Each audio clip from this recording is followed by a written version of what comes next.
महबूब फरमाते हैं क़यामत के दिन अल्लाह तबारक व तआला एक गुनाहगार के बारे में जन्नत का फैसला फरमा देगा। वो गुनाहगार ना रब के करम पर रो पड़ेगा और हाथ बांध के अर्ज करेगा, मौला मैं तो जानता हूँ मैं क्या हूँ, ऐसी कौन सी मेरी नेकी थी कि तूने मुझे बख्श दिया। तो मेरे महबूब पाक अलैहिस्सलाम फरमाने लगे, रब करीम उससे फरमाएगा, एक दिन रात को ना तो अपनी गली से गुजर रहा था, गली से गुजरते हुए तेरे पैर से एक रोड़ा टकराया था, तूने वो रोड़ा उठा के फेंक दिया था।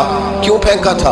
तो नेकी चूंकि उसकी नजर में मामूली थी तो वो भूल चुका था। कहेगा या अल्लाह वो वाला रोड़ा, मालिक करीम वो तो मैंने इसलिए उठाया था कि मेरे मोहल्ले में बूढ़े भी रहते हैं, बीमार भी रहते हैं, बच्चे भी रहते हैं, कमजोर भी रहते हैं, इसलिए उठाया था किसी को ठोकर न लग जाए। रब करीम ने फरमाया, तू रात के अंधेरों में रोड़े उठा उठा के मेरे बंदों का ख्याल रखे तो मैं आज कयामत के दिन तेरा ख्याल ना रखूं। फरमाया, उस एक रोड़े के उठाने की बरकत से मैंने तेरे लिए जन्नत का फैसला फरमा दिया।